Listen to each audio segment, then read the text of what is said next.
Okay, here we are. Hi, I'm Brian Saber, president of Asking Matters, and I am really delighted to have Sarah Mars with me today. We actually got together a few weeks ago. We recorded, and due to my technological inabilities, it didn't really come out right. But the beauty is that then Sarah had time to read Fundraising for Introverts and for us to come back and do it again. Sarah is the Assistant Vice Chancellor for Advancement at the University of Illinois Champaign-Urbana, related to one of my alma maters, which I'm delighted about. And we've become fast friends. So here we are, and welcome, Sarah. Yeah.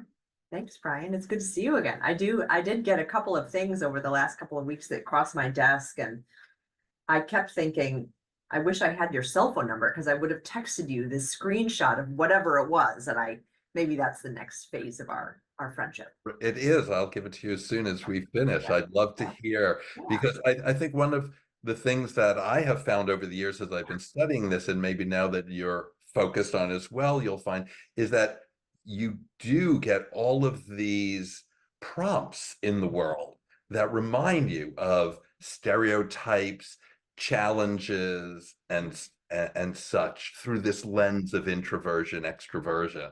yeah. Yeah, Yeah. I think that one was your two-page spread in the Chronicle of Philanthropy, which I opened up at my desk as I was eating lunch at my desk, as people do, unfortunately.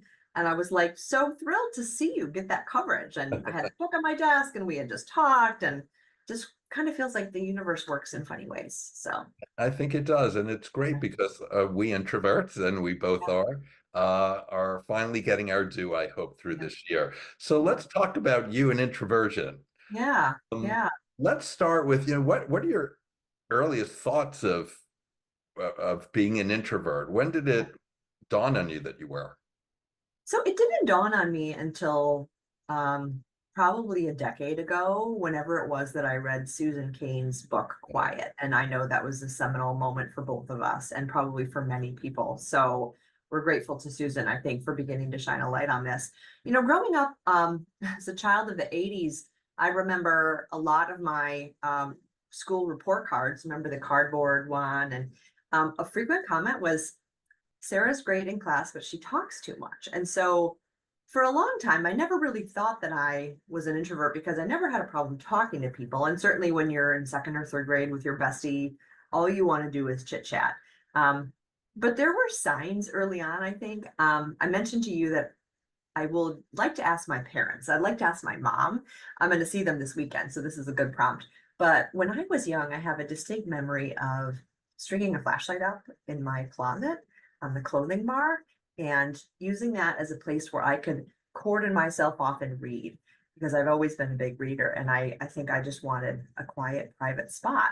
Um, but you know, I do think I kind of straddle that EI line, and so situationally, I can be at least seem like more of an extrovert versus an introvert.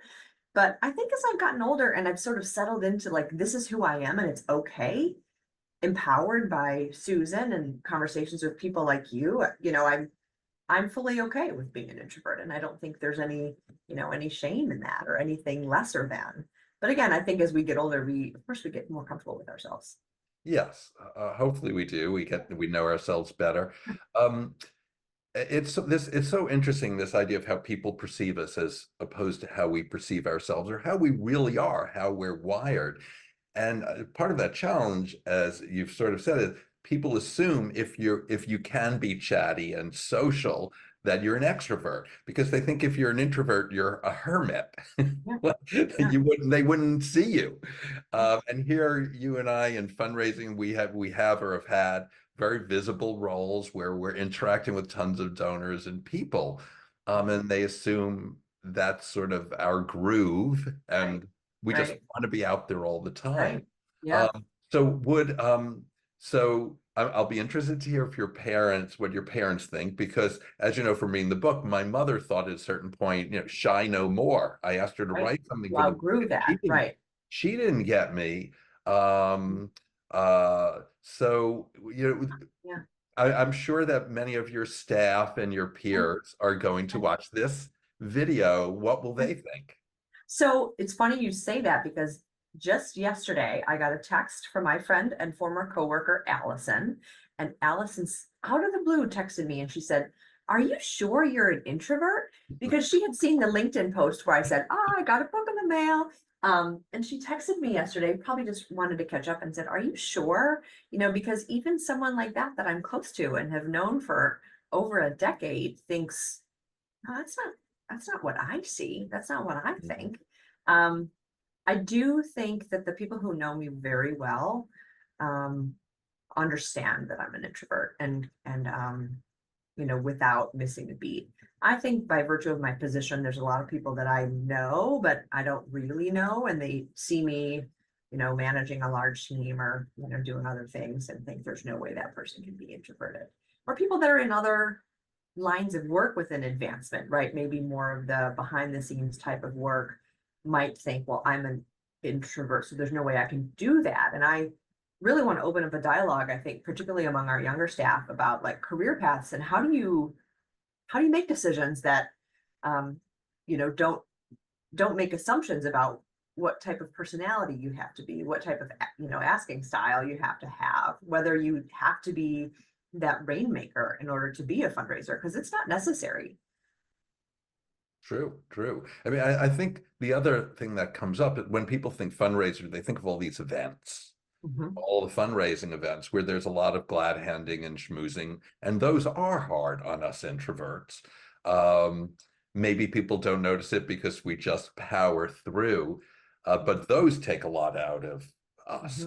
Mhm. And you must have a lot of events, at least high donor cultivation events and things Yeah. you I go mean, to. I think in higher ed, most of our events are donor stewardship events. And so Mhm. everyone who's there are donors.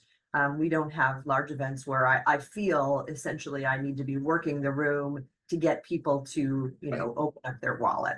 I Yeah. think those events are thank you events. And I think those are easier for us introverts because we know that we're grateful they're there and we're grateful that they're grateful and we want them to feel glad about what they do for the university. And so it's not quite as much as working the room, but I think that I intimated to you before that I don't love those events, and I certainly like try to think about it from the perspective of the people in the room, and maybe they feel like I do, and maybe if they're standing alone, that should be the person that I should go talk to. Hmm. Um, Because that person Awkwardness could be an aside, introvert, right? awkwardness aside, and that little internal voice that we have, which is to Mhm. say this person over there, gosh, I'm sure they want nothing to do with me, which also, I don't know if that's an introverted thing or if it's just the imposter syndrome that I think a lot of women have in particular, or whatever other, weird personality quirk that I have that makes me think things like that. Oh, and there's what you're saying is provoking so many things. We could go on forever about this.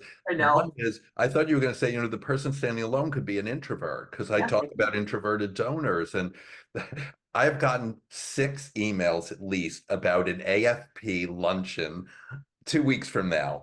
And Okay. I'm not going. I went last year and I don't feel comfortable there. I hate the first part where people are standing Yeah. around. I don't want a glad hand. And and if I go, I'm going to be standing by the wall. Yeah. So Yeah. yeah. So Yeah. I have for certain professional development opportunities, I have come out the other side of feeling that way, but it's by virtue of my career. And I've worked at 3 Big 10 universities, a large academic medical center, and oh, by the way, 3 years in Singapore, right? And so my contacts and connections and therefore friends span the globe. And so in July, I'm going to be at Case Summit, which is the sort of leadership conference for Case. mhm. And while I don't plan to work a room, I'm really excited about the number of friends and former colleagues that will be there with their current institution. And I find such great value in catching up with those people. Even though at first blush, it's a conference, oh, like, not that interested, but I love the part in the book about the people that, that hire you for the sessions and they want you to come out after and you're like, you're 0 for 100. I mean, good luck getting this girl out. Um, we're planning the Big 10 Development Conference in Champaign in July, and I, I'm co-chairing the conference. And my co-chair, who's also an introvert, and interestingly, he's our vice chancellor for advancement.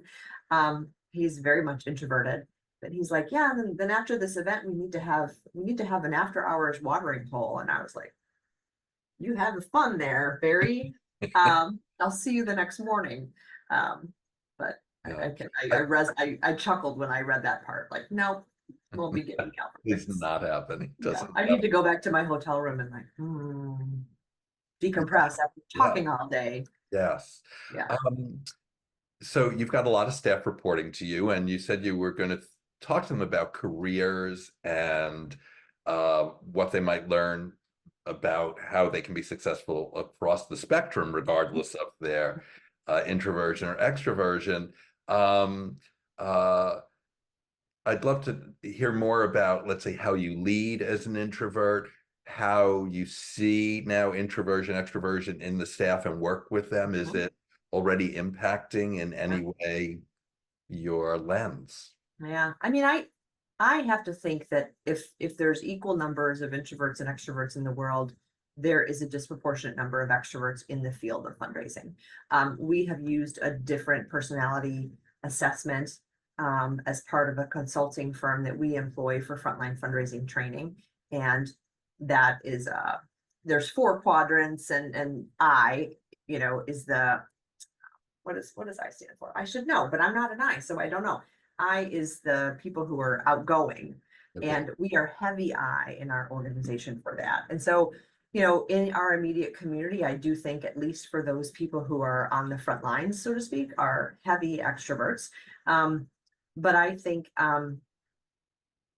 my day-to-day management, I've got 10 people that report to me, and um, the good thing for me is those aren't 10 people on one team. Those are 7 individuals that I have individual reporting relationships with, and then I have 3 on another team that's more of a group. And so even though I have this like large portfolio, I still have these one-on-one relationships in terms of growth and development of them and the kind of co-leadership of their teams. I mean, at this point, I'm just trying to help clear paths so they can get their jobs done.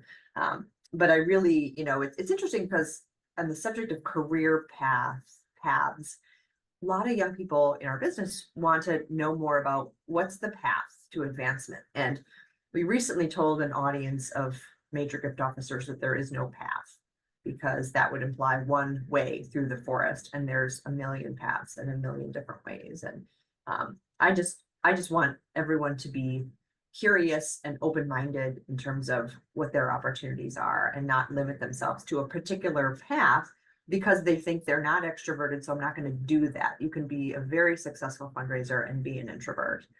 You could be an extrovert and be really terrific at donor relations and stewardship, right? I mean, they don't have to sort of, play along those stereotyping lines as Yeah. you might. And and to another point of yours, when you said you ride the line, it's important for everyone to realize that, we're not trying to make gross generalizations here. We're trying to help people understand a little bit more about their personality and play into that and work with that. No one fits cleanly in one box. Yeah. Only Uber this or Uber that. And over time, to your another point of yours, we develop skills. Mhm. Some might be called coping skills. Some are talents. We develop some abilities, right, Yeah, that make things absolutely. doable Yeah. or make us better at things. And so if we're the type who evolve that way, then we might actually we might move a little bit to the center. I'm just looking at this, Yeah. maybe, or we might lean into who we are. Yeah. I, I have to share this. It's sort of a non sequitur, but I went to the opera Saturday night, and I promise the woman in front of me in the second act started vaping Oh, in the opera. And I thought, oh no, I just can't stand being out in public anymore. I think I'm going to become a recluse. I thought, I'm just going to take my introversion to yeah. this great degree, because I can't go to the opera and have people vaping. Mhm. That's, you could call it a shortfall of mine. But I thought maybe actually we move, and some of us Yeah. move more to the corner, some of us more to the Yeah. middle. I think it's a matter of knowing where you are, and Yeah. embracing that, Yeah. and working on what do you Yeah. want to, yeah. Well, so one of the other things in the book that resonated with me was oftentimes in fundraising, especially at larger institutions like ours, but even at like the settlement house where you describe your great partnership with the executive director. And, at Illinois, I'm an associate vice chancellor for advancement, but I've got all these colleagues that specialize in their college or unit. And so we'll partner on things. And yes, there are going to be lots of opportunities when we can look to partner with colleagues, but then there are other times when we can't, right? We're the only one that's going to Singapore for the donor visit, or situationally, it just doesn't make sense. Or for the donor, you don't want them to feel like teamed up on, or what, for whatever reason, you have to go it alone, which means that you really have to be a little bit more toward the center for the sake of your donor. I think particularly, I liked your asking styles because, as I said to you, the quadrants are really easy to understand. A lot of these it's not a personality test. What is it? Like a Frameworks, rubrics. framework. Thank you. The frameworks have these sort of like academic terms, and you don't really remember what they mean, but yours are very easy to understand. Rainmaker, mission controller, empath, can't remember the other name, but it's easy to figure that out, and it's easy to figure out where your donor is probably going to lie when it's fairly simple. And so there will be times that we need to be a chameleon and we need to gravitate more toward them, even without a partner next to us who is the rainmaker to my mission controller. We gotta bend and flex, and it's part of the job. Yes, it is. But I have to apologize for downgrading you, by the way, when I introduced you from associate to assistant. Oh gosh, that's an academic like, rounding error at some point. So, Yeah. so sort of in closing, what's your number one thought today on this topic? What's your number one thought? I'm so glad to see this in the discussion and in the discourse. I think historically we can all agree that the fundraising community were the rainmakers and the go-getters. Even that term rainmaker is the person who brings in the business. I think as we think about the future donors and the changing nature of the demographics of the donors, we need to be more cognizant that the fundraising community needs to be representative of all different types of people: introverts, extroverts, analytic, empathetic. Yeah. I just think that this is a really important discussion, and I think it's also really important as leaders to be open and sort of vulnerable about who we are and how we're wired, so those that are coming after us can understand that that's okay to be an introvert, or it's okay to be this way. And I don't think that was necessarily the case for the generation that came before. So Yeah. I'm just really excited and optimistic for the future fundraising and advancement community. Yay. Yeah. Well, that's wonderful. You're Yeah. wonderful, and I'm so delighted we met and that I know, and you're coming to Chicago, and we're gonna Yeah. grab lunch or dinner or something. Maybe not dinner. We're gonna grab lunch. Okay. No drinks. No. Yeah, get the book. It was a quick read, and a lot of it makes so much sense too. You read it and go, well, oh yeah, of course. So thank you for putting it into the world. Thank you so much. Thank you everyone for joining us today. Have a good day. Have a good day, everyone.